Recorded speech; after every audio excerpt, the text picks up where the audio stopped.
episode 9. I've got with me in studio John Christink. He is a singer-songwriter. John, thank you so much for taking time to speak with me today. Oh man, it's awesome. Thanks for having me. It's awesome having you here with me in studio. So, you have recently released an album. Actually, how old is this album? Running out of time. It's brand new. It's new. My first attempt, first crack at writing, and the process started about the second week of January, and now here we are. How does that kind of happen? The process started. Now you're here. Like, when did you decide? Is this your first album? It's my first album. When did you decide that you were going to try to write music? Man, like, I don't know. I was kind of left alone for a bit. My better half disappeared for a trip, and I could afford to do two things: sleep and play music. And I woke up the one morning and I put something together, and I really enjoyed it. So I sent it out like most people do, and got some quick feedback. And all I got was, wow, like maybe you should keep going with this. Yeah. So in 16 days, I wrote 12 songs. Yeah, I know, man. Like, I have no idea how it happened either. I've spoken to many different indie songwriters, and for some of them, some songs do come within minutes, and for other ones, it takes months sometimes to write a song. Like, well, why do you think your inspiration came so quickly? Has this been like printed up in you for like years and years and years? Oh, for sure, hands down, hands down. I owned restaurants for like 15, 20 years. Always busy, always working holidays, no time to myself. Just kind of chasing your tail and hoping for a different outcome.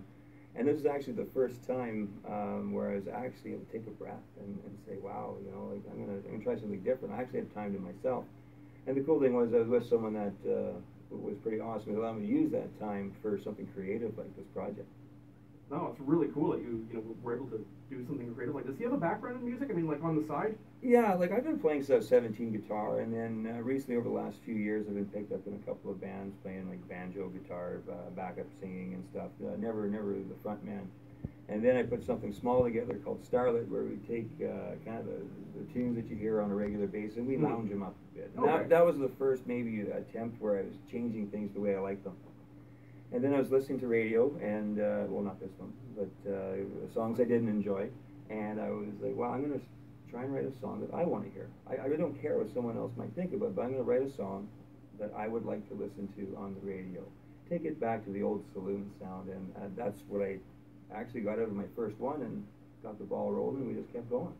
Oh, it's really cool. So you were able to put out an album in like very little time compared to most other artists. Are you aware what the normal timeline kind of is for these things? I am, and when I tell people, they can't believe it. Then when I tell them how long it took to actually record the album, they're even like further blown away. So I won't spare the surprise. I did the first 10 tracks in one day. Wow. That's whatever. It's always quiet when that happens. Yeah, no, that's the thing. You had me at stunned silence there for a moment. Because once again, it's very common for artists to have that like moment of inspiration for one or two songs on an album that literally takes some minutes. And like I said, other ones take months, 10 days. Yeah. To have is that writing and recording, or? That's writing and then getting them down to where I wanted them. After I wrote the record, I really wasn't even was a record, just a whole bunch of songs I'd written. And then I took a second. I said, you know what? I kind of want to see what the public thinks about it. Yeah. So I did a songwriter showcase. Okay. And it was absolutely incredible what the response I got. And I took the next step. I said, well, maybe we should record it. So we did. So where did you do these songwriter showcase? The showcase I did at the Pig and Pint in Pembroke. Okay. Yeah, he was pretty much the only person in town that was showcasing original music. It's very difficult to play in this area because I find that most places they're not overly welcome to all original material. Don't get me wrong, it's a great place to play in, but the covers are what they kind of want their patrons to be singing along with, not brand new music. So that has taken me like to Montreal, Ottawa, we're going to Chesterville in November. Yeah. So we're going on more of a valley, outside the valley run for original music, but I just did my showcase down at the Pub House by Milano, and it was a packed house. It was a great time. Mr. Joey Viancore opened up for us, and it was just one heck of a country time.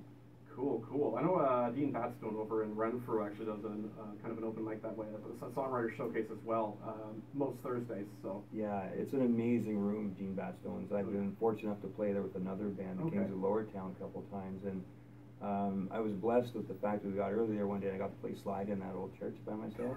Oh my God, I didn't even want the show to start. I just want to be left alone with my guitar for another couple of hours. That's a great thing about old church buildings. The acoustics are usually amazing. Well, that's why I recorded Old Church Recording Studio with Colin, because his house, the recording studio, the church, oh my Lord, like you talk about a place to hear yourself. it just makes you sound better and better and better, even just by turning a certain way and balancing a certain way. And well, Colin's just a peach of a man that knows exactly what he's doing. So, you know, it was a great place to be. But yeah, like an old church, you can't beat it. No, you definitely can for its sound. And speaking of sound, you know, how would you describe the sound of your album for someone who's not familiar with you at all? I would have to call it an old school finger picking, back porch sitting, whiskey sipping good time. How's that? Is that close enough? I think that's close enough, and I think you know what kind of crowd you're going to end up with those types of words. So yeah, it's old school for sure. Like when we did the album, I came practice. We weren't interested in click tracks and overdubs and anything else. The root of all tracks were recorded live off the floor. We went the old vinyl approach of the old days.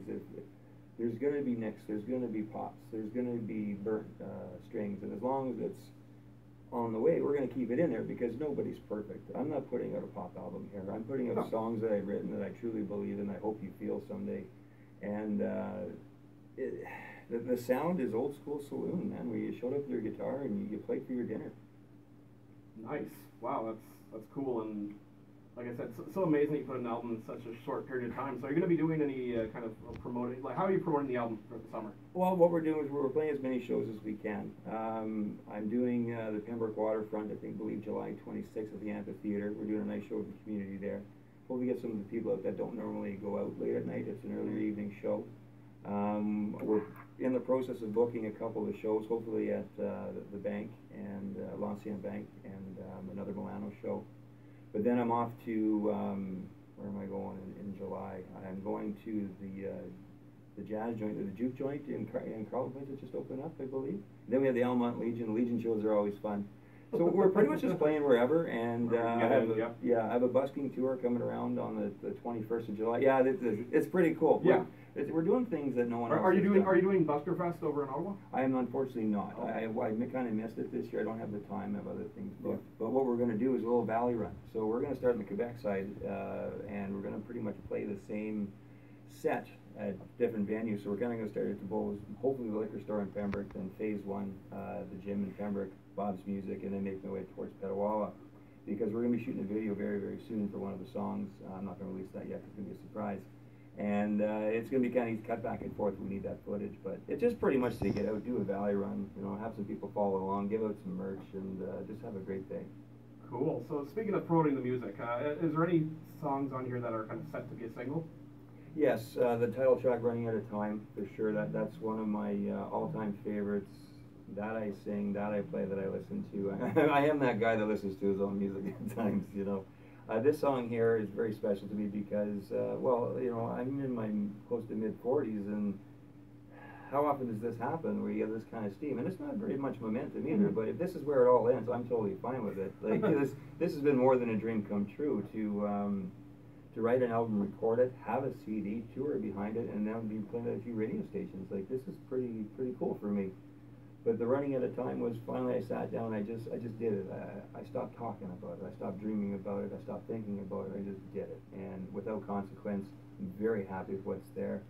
There's songs in there from my life, Nora songs about my daughter when I realized that, you know, it's going fast and faster and faster. It's a look back in time, a story there. Devil Rider, Jim Duncan, like all songs from influences from my childhood. And every song on here has its own story, and you know, when you listen to it, you can kind of almost hear the mood I was trying to capture or relay at that time. That's amazing. So we're going to play the title track in a moment, but before we get to that, I want to know, how can people look you up? Instagram, Facebook, all that good stuff? Yes, for sure. You can check me out on Instagram, Facebook, John Christing, and my website, www.johnchristing.com. My album's on Spotify, iTunes, all the majors, so you can check it out there. I prefer you come buy one. You know, it kind of helps pay for gas a little better than the other avenues. But I'm going to be showcasing on my website an actual hard copy purchase, which I haven't done yet. I've just been kind of releasing them at shows. But you know, in today's world, it's different. Like, you know, my new car doesn't even have a CD player, but this is kind of like the new vinyl to me, right? Like, it's very difficult to find a place to play it.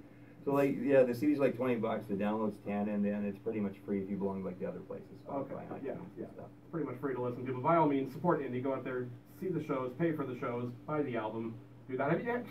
Speaking of old school, speaking of vinyl, have you considered vinyl? I have. We're not going to do the first one with vinyl. Okay. This was the beginning project. I have 8 songs of my next album already written, where I'm going to go back in the fall.